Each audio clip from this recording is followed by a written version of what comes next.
Hey, welcome back to MetFlex and Chill. This is Rachel Gregory, your host, and today is a solo episode.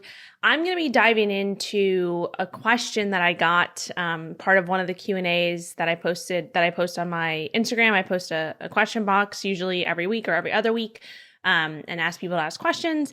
And I got a question that I really wanted to dive deep into because it's something that I've been asked several times before in some way or the other. And I thought that it would make sense to kind of break things down so you could really understand kind of what's going on when you're dieting, right? And so there's this concept called metabolic adaptation.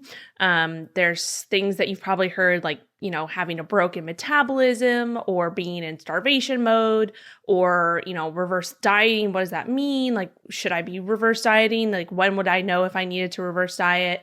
All of these different things, all of these kind of buzzwords that you've probably heard before. So in this episode, I'm going to dive into this question. I'll obviously tell you what the question was and break it down so that you can really understand what's happening when you go on a diet and why your diet might not be working anymore and some ways to quote unquote fix it. So that's what we're diving in today. As always, if you enjoy this episode, if you're enjoying the podcast, please make sure to share it out to anybody that you think would benefit from it or learn from it. That helps to spread the word about the show, and I'd be super grateful for that.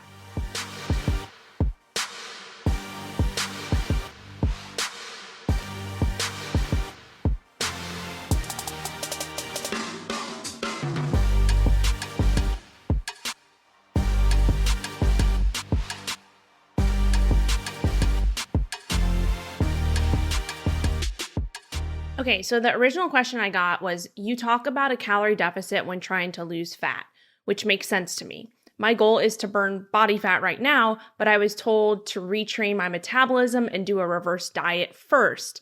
What is the best way to look at calories then? Who is right? So this is the question. This was the original question. And as I went to think about how to answer it, I started just going down several different rabbit holes. And I thought that I would share those rabbit holes with you because I think, again, it just, once you understand these things and you understand, how your metabolism works and how, being on a diet for a long time can actually have negative consequences, and being, in a deficit for a long time can be negative. Most of us know that.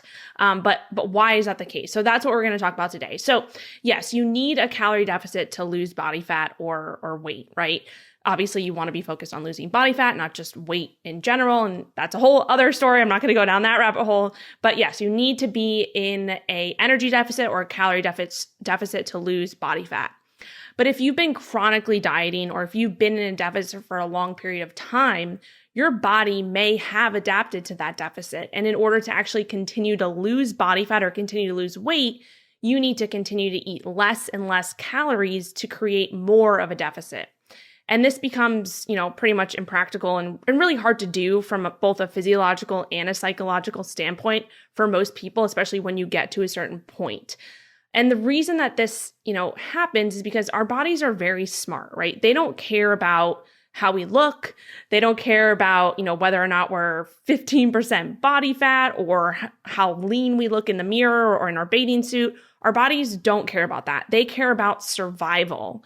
And they're eventually going to adapt to whatever you're doing in order to ensure that you're surviving, right? And so this is what's known as the concept of metabolic adaptation. And I've talked about this in the past on a few different podcasts in the past, especially with other guests as well. But I feel like it deserves its own episode because it's a very misunderstood subject. And there's so many different components that we can kind of dive into here that can, actually make it make sense. And so that's what we're going to do today. So just to set the stage, before, and obviously many of you know this, before modern times, it was actually a really good thing that your body would adapt to whatever circumstances you were under, right? Because it was, being uncertain of, when you would have your next meal or when you would eat next, that was normal. That was a common problem because we didn't have access to food 24/7, back in the day, right? So the inherent systems in our body that promote, storing extra energy and fighting weight loss was needed when the risk of starvation was high, right? because that just makes sense, right? Your body, again, it's smart. It doesn't want to starve. It's going to do what it can to survive. And as you know, this isn't the case anymore for most of us. We have constant access to food, and it's very rare that you're going to be in a situation when you don't know when your next meal will be. And again, this is for most of us, not the entire world. But if you're listening to this podcast, I'm pretty sure that you have an idea of when your next meal will be. So again, our bodies, they don't care. They don't care how much body fat you're at. They don't care how you feel in the mirror. They don't care about that. And they don't really know that our bodies don't really know that you have all this food around, actually, right? We know it, but like our metabolism doesn't necessarily know that. So this is where metabolic adaptation comes in. And this is where I want to kind of break it down a bit more and kind of how it fits into dieting. So when you diet or you go into a cut or a fat loss phase, you're going to eventually experience metabolic adaptation. And you might have also heard the word adaptive thermogenesis. It's the same thing, just a different word, a little bit of a fancier word. Many people think that this is actually what having a quote unquote broken metabolism is, which in reality isn't actually a real thing. Having, your metabolism can't break. It's actually just your metabolism adapting because, again, that's what it's evolved to do. So the reality is if you go into a deficit and you lose body fat, your metabolism is going to adapt. It's part of the process of losing weight. You're not, breaking your metabolism by doing this. If you don't experience any metabolic adaptation on a diet, then you probably aren't losing weight because it's part of the process. Right? Again, nothing's broken. It's part of the process of dieting or literally putting your body into controlled starvation. That's what dieting is. So basically, in a nutshell, when you lose weight or you lose body fat, your metabolism downregulates as a response to you eating fewer calories and to you just becoming a smaller and lighter person physically, right? You are literally losing weight, you're losing body fat, you're becoming a smaller version of yourself. So to really understand this a little bit further, you do need to understand the main components of metabolism. So we'll break those down, and I'm going to kind of chat through how this is related to metabolic adaptation and kind of the different components of that as well. So your metabolism is made up of primarily 4 components. So you've probably heard of these before, but I'm just going to go through them. So you have your BMR, which is also known as your basal metabolic rate. That's probably the biggest part of your metabolism, right? So that's about 60 to 70%, depending on how big you are, depending on the person, right?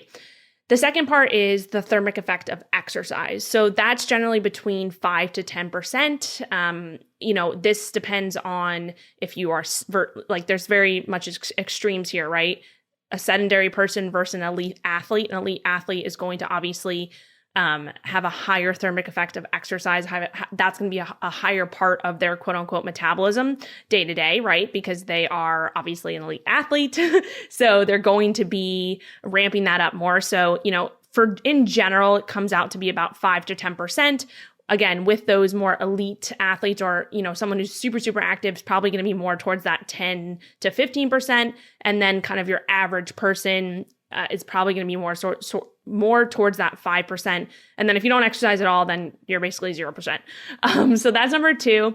The third one is the thermic effect of food or digestion. We also call this TEF. We also refer to the second one that I just mentioned, thermic effect of exercise. You'll also see that as TEE.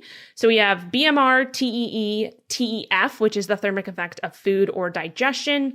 And that makes up about 10 to 15%. We'll dive into that in a little bit as well.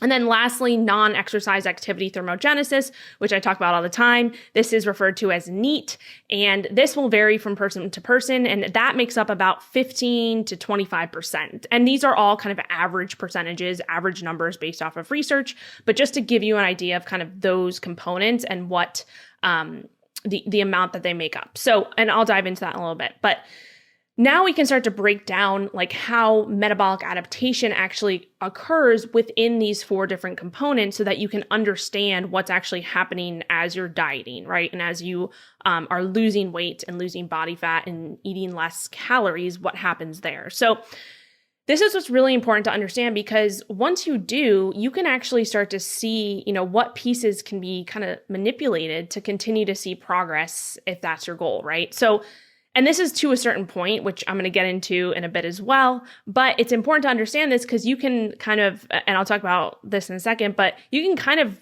quote unquote cheat the system is how I refer to it, if you know what's happening, right? So knowledge is power, right? Education is power. And that's why I'm going through this in today's podcast. So let's dive into how these 4 components are affected when you're on a diet. So the first one, as you lose weight on a diet, your body physically gets smaller. I just mentioned this. So your body is smaller. You're physically a lighter person. So it requires fewer calories to fuel the basic or the basal metabolic functions like organ function, your heart beating, breathing, all of just the basic things that keep you alive, right? So your BMR or your basal metabolic rate is just, how many calories you need to consume on a daily basis to literally just sit on the couch all day. So that's your BMR. And when you become a smaller version of yourself, your BMR can actually slightly decrease because, like I said, as you lose weight, you physically get smaller. And since your body is smaller, it actually requires fewer calories to fuel those basic processes. So that's the first kind of component, right? And that's how dieting affects that. Then moving on to the second one, so thermic effect of exercise. So this kind of goes hand in hand with the BMR as well. Moving a smaller body requires less energy, right? So you actually burn fewer calories when you are exercising, when you are a smaller version of yourself. So the thermic effect of exercise can actually lower as well. So we have BMR already taking a little bit of a hit as you become a smaller person. And this is more so if you lose a lot of weight. Your BMR can slightly decrease. If you're just losing like 10 pounds, maybe even 20 pounds, like it's probably not going to make that much of a difference. But who knows? It's all dependent on the person. And again, these are kind of based off of averages, the numbers that I mentioned before. But we have BMR. We have thermic effect of exercise that can decrease a little bit because, again, moving a smaller body requires less energy. So you're actually burning fewer calories through exercise when you are exercising. And then the third one is thermic effect of food actually becomes lower. And this is because if you just think about this practically, when you're dieting, you're eating less food to create that caloric deficit. So you're now burning fewer calories during the digestion process because you literally have less food coming in. So that thermic effect of food is going to lower a little bit as well. And then lastly, when you diet, or the last kind of component that we talked about before, when you diet, especially as you get deeper into the deficit and you start to lose more body fat, you're likely going to experience more hunger and less energy, right? So your body, doesn't want to change or lose body fat. It wants to do whatever it can to maintain balance or homeostasis, and it wants to do whatever it can to survive, right? So in a subconscious effort to do this, you'll actually start to move less, and a lot of the time you won't even notice it. So like just fidgeting less, even like blinking less, things like that are just super subconscious. You'll start to do that less. And, all in all, you're also going to be consuming less calories, which you'll naturally just expend less energy because of that. And all of the things I just mentioned, those all play into that non-exercise activity thermogenesis component of your metabolism. So that will decrease subconsciously. So those are kind of the 4, like the basic components, like I talked about, of metabolism. But we also know that hormones play a role as well, right? So we have metabolic adaptation, which is what I just talked about. Those are how that occurs. So with your BMR can slightly decrease, thermic effect of exercise becomes lower, thermic effect of food becomes lower, and then NEAT decreases as well as you get deeper and deeper into a diet. So those are the metabolic adaptation side of things. And then we do have, hormonal adaptations as well, which I like to talk about under metabolic adaptation because it kind of goes hand in hand. So when you're in a deficit and calories are reduced, right, levels of the satiety hormone, leptin, which you've probably heard of, that is going to decrease. And then when leptin drops, your body will actually inherently just reduce its energy expenditure, again, without even realizing it. So basically how much you're moving around. Again, this is a survival mechanism. This is your body trying to survive because it sorry, it senses less fuel coming in, and your hormones are starting to change as well because of that, right? So leptin, which is the satiety hormone, will naturally decrease. And on top of that, the hunger hormone, which is known as ghrelin, will start to rise. And these fluctuations in your hunger hormones will obviously cause you to become hungrier. It might not happen right away. You might not notice these things happening right away, and they don't usually happen right away, especially when you first start a diet. It's more so when you get deeper into it, right? So I'll just give you a quick example. Like I'm currently in, I think it's week 9 or 10 of my fat loss phase, and I've just started to get some hunger pangs that are a little bit out of the ordinary in terms of what things have been like the last like two-ish months. And this is because I'm 10 weeks into my diet, right? So it's not that these things will happen right away, and all of the components that I just mentioned as well, they won't happen right away. They're going to happen as you continue into the deficit. But they will happen inevitably as you are losing weight. And like I said, there's no like exact mark, at week 6, this is when these happen. It's definitely different for everybody. And it also has to do with, your personal dieting history as well. And like how long you've been in deficits, right? And like how long of a time have you literally been in a calorie deficit, even if you've come out of it for a few weeks on end, like that's going to play a role as well, right? So with all that being said, the fluctuations in your hunger hormones, obviously will cause you to become hungrier throughout the diet. And that's going to make dieting more and more difficult because again, the increased hunger signal is a mechanism of survival. So your body is literally trying to maintain its body fat levels and to not change. So that is obviously going to make things harder, right? And then another common hormonal fluctuation that occurs with dieting is cortisol. Cortisol levels will rise. And as you probably know, cortisol is known as our stress hormone. And when cortisol rises acutely, that's a normal process, right? Sorry, I need to take a sip of water. So when cortisol rises, that's acutely, like I mentioned, that is normal. That's what happens, when you wake up in the morning or during exercise. That's normal. But when cortisol is chronically elevated, that's when we have issues that start to arise, right? So dieting in itself, or being in a deficit or a fat loss phase in itself, is a stress to your body. And this can cause, and often does cause, cortisol levels to rise. This is inevitable. This is, again, a part of what happens. For some people, it doesn't happen as prominently as for others. Again, this kind of all depends on your personal history, your personal how quote unquote healthy your metabolism is based off of your dieting history, based off of, your stress levels, your sleep levels, your exercise levels, all those things playing into it, right? But what we do know is that constantly elevated levels of cortisol can lead to several adverse effects that can make the diet even harder. So, elevated cortisol can actually lead to more ghrelin being released. Like I said, ghrelin is the hunger hormone. So if more ghrelin is released, that's obviously going to lead to more hunger, which is not fun. And then obviously elevated levels of cortisol will lead to overall increased stress because it is our stress hormone. And like I said, when it's constantly elevated, that's when issues arise. So that's going to add more stress on top of things, which in itself can make dieting harder. It can also lead to compromised exercise performance and, more specifically, issues with recovery. So if you have chronically elevated cortisol levels, you probably have a hard time recovering from the exercise that you're doing. And there's also potential for more sleep disturbances, especially if cortisol is spiking at times when it shouldn't be. So like I mentioned, a kind of normal cortisol curve, it will kind of go down and rise throughout the night into the early morning and that's kind of cause you to wake up. But if you have, if you are under chronic stress, if you have chronically high cortisol levels, or just kind of cortisol curves that's how we call them, are out of whack, and you have cortisol spiking at times throughout the night, that's obviously going to, affect sleep, wake you up in the middle of the night.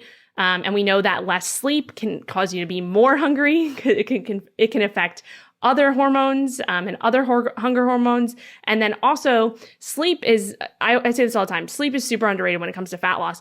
When you're sleeping, you're literally burning calories, right? You're literally recovering. You're putting yourself in that parasympathetic mode, which we know is our rest and digest mode. We need to be in that mode to recover.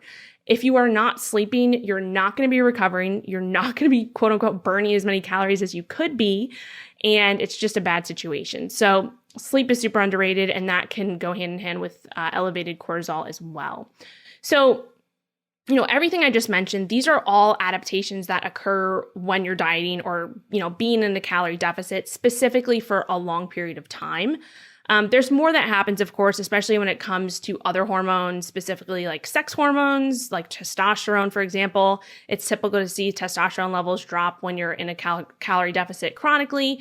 And, thyroid hormones can be affected as well. I could probably go on and go into a whole podcast on that. But those are typically the main culprits, the ones that I just mentioned, the main culprits of metabolic adaptation in terms of what occurs, right? So the 4 components of metabolism, I talked through how those are affected as you're dieting, and that's how your metabolism's literally adapting to that deficit. And then you have those hormonal adaptations as well. And then, there's other hormonal adaptations that occur beyond that, which again, I'm not going to go into super specifics in this episode with that, but hopefully that made sense. So now you're probably wondering, is there a way to actually combat these adaptations, right? So there are, like I mentioned in the beginning, there are a few things you can do to sort of what I call cheat the system, so to speak.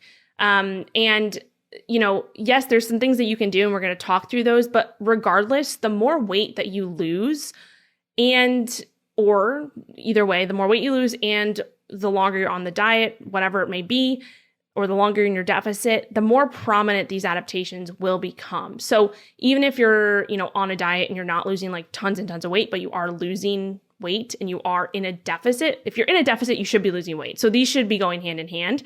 But we know that there's some nuance there in terms of, if you're in a deficit and you're also, training hard and maybe, your body's recomping, quote unquote, and maybe you're not actually losing a ton of weight, but you're losing body fat and building muscle at the same time.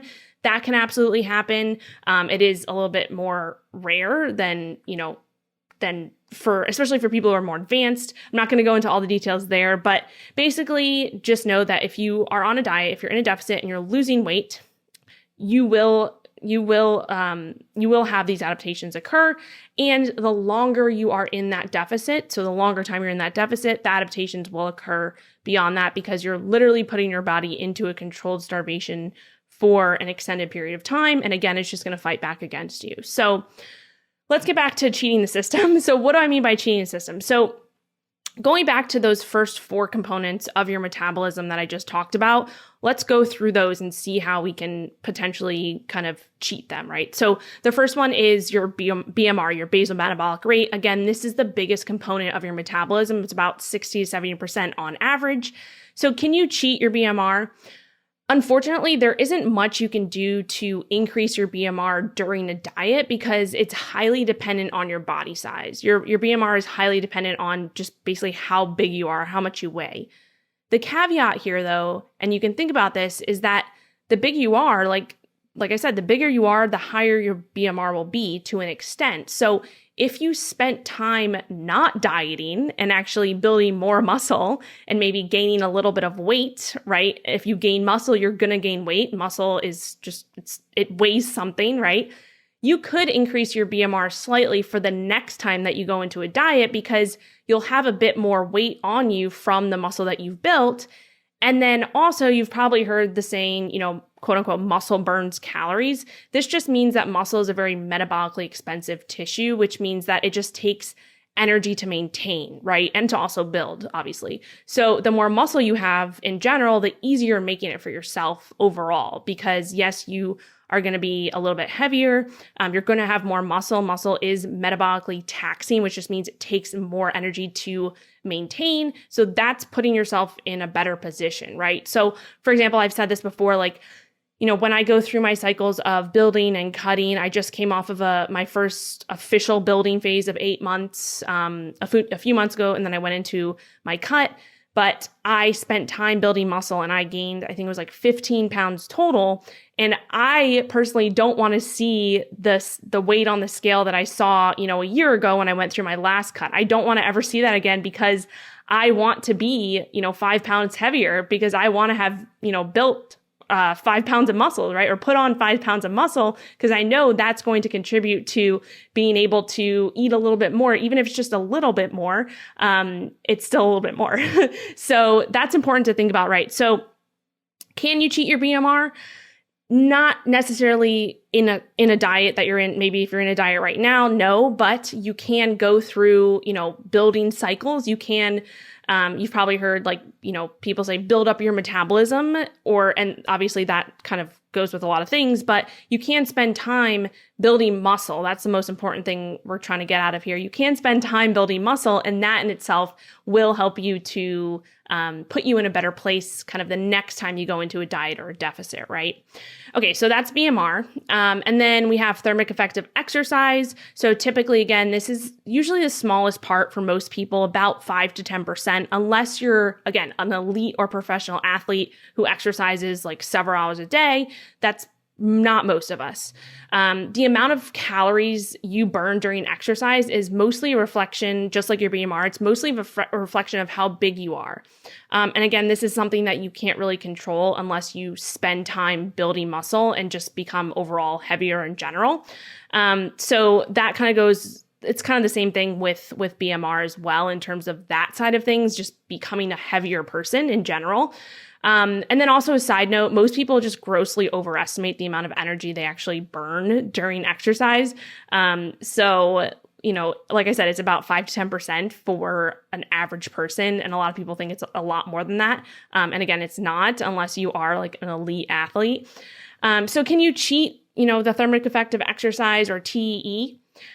Yes, somewhat. You can, one specific way that you can do that, right? And this is something that is part of dieting that you've probably done in the past. You've probably done too much of it in the past, just like I have, but you can ramp up cardio, right? The issue with ramping up cardio, formal cardio, not like general movement, but like actual, doing treadmill sessions or elliptical sessions or whatever it is that's formal exercise, you can ramp that up, but eventually your body is going to adapt to that as well. So you'll have to continue to do more and more to get the same effects. And that's why, formal cardio should be used strategically in a dieting phase. And I'm not going to go down that rabbit hole today, but I did record a podcast that dives deep into cardio and how to implement it properly. So I will link that episode in the show notes. It's episode 56. It's called Clearing Up the Cardio Confusion, Implementing Cardio for Fat Loss, Performance, and Overall Health. Check that out if you haven't listened to it already. I dive deep into cardio and how to implement it practically and what you should be focusing on, especially in a fat loss phase and also with just general health and performance. So again, though, as you lose weight or body fat, your thermic effect of exercise or TDEE is going to naturally decrease overall just because your smaller body burns less calories during exercise, right? So that's something to keep in mind as well. So yeah, that would be TDEE or thermic effects of exercise. And then with TEF, so TEF again is thermic effect of food or digestion. This makes up about 10 to 15%, like I mentioned before. And then just to kind of give you a little bit more detail on TEF, it's basically a measure of how much different foods increase energy expenditure just based off of the energy required to digest, absorb, and metabolize the nutrients within the specific food that you're consuming. So that's kind of like the sciencey definition of TEF. So we know that in general, right, food is made up of 3 macronutrients, carbs, fat, and protein, and each macro goes through a different metabolic process in your body in order to be broken down and absorbed and used for energy. And some of these metabolic processes are actually more efficient than others. So the more efficient a process is at breaking down the food, the more of the food's energy is going to be used or stored, right? The less efficient, the more energy is going to be lost as heat, or the more calories are going to be lost as heat. So basically, the higher the thermic effect of food is, or the higher the TEF is, the less efficient the process is, the more energy it takes to metabolize that food, and the more heat is generated or calories are burned in the process. And if fat loss is your main goal, right, this is a good thing. You want to be less efficient at it because, again, you, instead of storing it, right, you'll burn it off as heat. It just takes, think about it practically, it takes more energy to digest certain macronutrients than others. So let's break down TEF for each macronutrient. So for fat has a TEF of about 0 to 3%, carbs have a TEF of about 5 to 10%, and protein has a TEF about 20 to 30%. So can you cheat TEF? Well, yes. What macro has the highest TEF? By a long shot, it's protein. And one of the reasons why I love protein, upon many other reasons, but protein has the thermic effect, has the highest thermic effect of food, right? So like I said, fats are about 0 to 3%, carbs are about 5 to 10%, and protein is 20 to 30%. So therefore, protein requires more energy to break down, metabolize, absorb all of that more than fats and carbs. So that's something to think about. You can cheat TEF by incorporating more protein in your diet, especially if you are consuming lower amounts of protein. Obviously, this is to an extent. And then additionally, on top of this, whole foods, right? So I always say, one, they had a face at some point, or two, they grew from the earth at some point. That's kind of how we distinguish between whole foods and processed packaged foods. These require more energy to digest than processed foods as well. So again, the higher the protein content of the food you're eating and the more it's coming from whole food sources, the more of a metabolic advantage you will actually have. And again, TEF is only 10 to 15% of your metabolism. And when you do the math, it might not seem like much, especially if you're doing the math for like one meal, but over time, it's absolutely going to add up, especially if we're talking about, compounding over several months that you're in that fat loss phase. So again, if you're eating low protein and you're just eating crap packaged foods and you switch to a higher protein approach and you include more whole foods, then yeah, you can absolutely cheat TEF, and it will make a difference over time, again, to some extent. And then obviously, if you are already consuming, a high protein diet and you are consuming, mostly all whole foods, then yes, you're going to have a little bit, you might not be able to quote unquote cheat that system as much as someone else who's not, right? That just makes sense. So I actually wrote a whole blog post on TEF, or thermic effect of food. If you're interested, I will link that in the show notes. It's called The Thermic Effect of Food, the number one reason all calories are not equal. This is part of a blog series that I wrote a while back. There's 4 different blogs, and it goes through the 4 reasons that all calories are not equal. So if you're interested in that, definitely check that out in the show notes. And then lastly, we have NEAT, or non-exercise activity thermogenesis, which again makes up about 15 to 25% of your metabolism. Again, this varies depending on if you're more sedentary versus more active, obviously. So calories or energy burned through daily activities such as walking, fidgeting, playing with your kids, walking your dog, whatever it is, those are all NEAT activities or non-formal exercise activities. And I've talked a lot about this recently, but you can absolutely control your NEAT. And I personally think that it's probably the biggest cheat that we have when it comes to metabolic adaptation.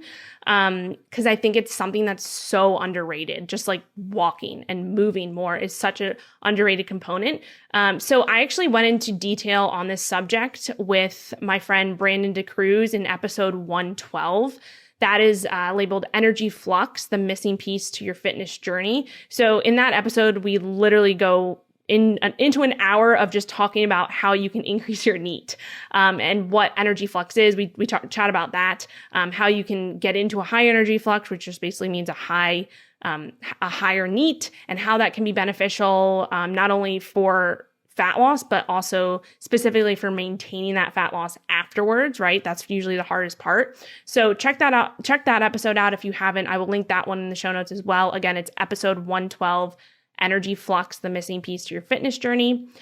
So those are basically, again, back to those 4 components. Those are how we can kind of cheat those 4 components. I would say that NEAT and TEF, or thermic effect of food, are probably the ones that you can cheat the most by, again, just increasing protein, increasing whole foods, increasing your movement overall. And then with thermic effective exercise and BMR, those ones are going to be a bit harder. With thermic effective exercise, that's where we put that formal cardio in.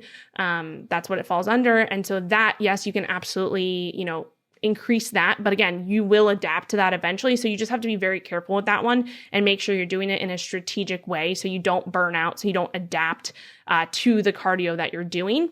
With NEAT, you will, adapt. You can adapt to that eventually, just like movement, but the studies are kind of, I don't know, the studies are iffy there. And actually that's what we dive into that episode with Brandon DaCruz. We talk about the studies on if you can, if your body does adapt to NEAT. And I actually asked him that question and he answered it very clearly. So definitely check that out if you haven't already.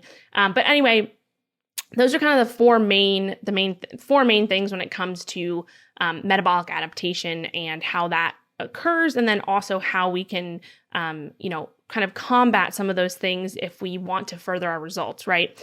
When it comes to hormones and cheating the system, that's a whole other detailed discussion. And I think the main components to focus on there are just making sure that you're doing whatever it is possible to manage your stress levels. So sleeping, like I talked about before, stress reducing activities, not overtraining, not doing tons and tons of high intensity stuff. Yes, you can incorporate some of that, but not doing, high intensity training every single day for, I don't even know how long. I used to do it all the time and I had crappy results, and that was one of the reasons why. So anyway, with that side of things, I'm not going to dive too deep into that. But this is also where diet breaks and refeeds come into play. So we used to think that these had, like the diet breaks and refeeds had a big effect on metabolic and specifically hormonal adaptations. But now we're seeing in the research that it's more so like a psychological intervention versus a physiological intervention. So I'm not going to get deep into this right now, but there is more and more research that's actually coming out on diet breaks and refeeds.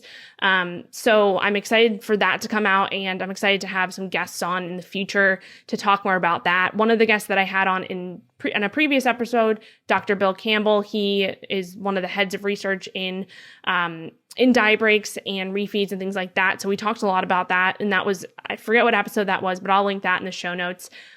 So with diet breaks and refeeds, I personally use them with my clients and with myself because I do think that they are beneficial from a psychological standpoint. But like I said, we're seeing less of a physiological occurrence with metabolic adaptation happening with those diet breaks and refeeds, and more so all of the other kind of quote unquote cheats that I talked about are probably the ones that you want to focus on most when it comes to the physiological side of things. But the psychological side of things is very important. It's just as important. So that's why, diet breaks and refeeds can be super, super beneficial. And like I said, that's why I use them and I implement them with my clients. But that's kind of a different rabbit hole to go down. So anyway, yes, we can cheat the system to some extent, right? But no matter what, the longer you are in a calorie deficit, the more pronounced all of these adaptations are going to get. And this is why you can't and you shouldn't be chronically dieting or in a chronic deficit, because eventually your body is going to adapt to all of these things and you're going to have to consume less and less calories to continue to see the result that you want. So this is where reverse dieting comes in. So yes, there are things that you can do, like I said, to quote unquote cheat the system and to continue to see progress, but you can only do those to a certain extent before your body will kind of completely adapt. And like I said, this is where reverse dieting comes in. So to quickly wrap this up, why would you reverse diet if your goal is to continue to lose weight? That's kind of the question that was asked in the beginning, or the second part of the question that was asked. And just like we've talked about so far, if you've been dieting for a long time and you've been chronically undereating, then your body and your metabolism have adapted to them, right? Again, your metabolism did not break. It's not broken. It's adapting. It has adapted, right? As you reverse diet and you begin to eat more and potentially gain a little bit more weight, the opposite starts to happen. Again, going back to those components of your metabolism, we can kind of go through what happens as you begin to eat a little bit more, or as you go into a reverse diet. So the first one, when you begin to eat more, your thermic effect of food will increase. That just makes sense. As you eat more food, you're going to have to digest more food. So that's going to jump up a little bit. NEAT is generally going to increase because you're eating more. So you also have more fuel coming in, so you just feel more energy throughout the day. You want to move a little bit more. That just makes sense, right? Then your thermic effect of exercise is also going to increase a bit because, again, more energy, more food coming in means that you'll just have more energy to train harder. You'll feel more inclined to train because you'll have more energy, because you'll be recovering better because you have more fuel coming in to recover. So your TDEE will increase. And then in terms of your BMR, if you do gain a little bit of weight back, especially if that weight is muscle, like I talked about, your body will be a little bit bigger. So BMR can slightly increase. And then also going back to the thermic effect of exercise, that can slightly increase as well based off of your body size increasing as well, right? And that's not, negative, right? You can reverse diet, and you should reverse diet after a fat loss phase to get your calories back up to your maintenance level. And then obviously, if you are looking to build as much muscle as possible in the most efficient way, then you probably want to be in a slight surplus. That's a whole other discussion. But you want to reverse diet. You want to bring your calories back up to your maintenance level, because if you've been chronically dieting for a while, if your body's adapted to the intake that you're consuming, for some people, that can be a very, very low intake, and that is not fun. That's not a fun way to live. Especially, we see this in a lot of women, and it's something that is probably becoming more and more, prominent nowadays. But, and just because, everybody's dieting, like we're always in a chronic diet. Not everybody, but it's just something to think about, right? Like if you are chronically dieting all the time for months on end, you never take a break. Even if you do take a little bit of break, like even if you are out of the diet for 2 or 3 weeks, that's not enough time for your body to ramp things back up again. You have to go through kind of like a proper reverse diet where you're basically bringing calories up to your new maintenance, and you can do that without gaining weight. And I mean, to an extent, but that's like a whole other discussion. So I did record a podcast that goes all into reverse dieting and kind of details about how to go about it and how I do that, with my clients. So if you want to check that episode out, I will link that one in the show notes. It's episode 82. It's called Reverse Dieting. And then there's some other things as well in that episode, but I think the main part of the episode is just talking about how to go about a reverse diet. So definitely check that out if you're interested. But again, just to kind of wrap this up, your metabolism, isn't something that breaks, right? Metabolic adaptation is a normal part of the process. It's normal. It's a normal part of dieting, and it can absolutely be reversed. That's where a reverse diet comes in. So hopefully that made sense. Hopefully that kind of gave you an idea of what's going on when you're dieting, what's going on in your body. How can you mitigate some of these things by potentially, quote unquote, cheating the system? And, maybe you haven't thought about that before. Maybe, you're looking to get a little bit more results, but eventually also know that you're going to come to a standpoint where these kind of cheats of the system are not going to work anymore, because your body will have just completely adapted, especially if you are in a chronic deficit for a long period of time. So that's where, working with a coach or working with someone who can help you through that is super beneficial. I mean, for myself, I talk about this all the time. I hired my own coach. I don't even know how long ago it was, years ago. And that was a complete life changer because I learned so much from it. I kind of, gave somebody else the reins and said, okay, I'll do what you say. I've been doing it my way for a while. I've been stubborn. I haven't had an outside set of eyes looking in to kind of tell me or give me advice for certain areas.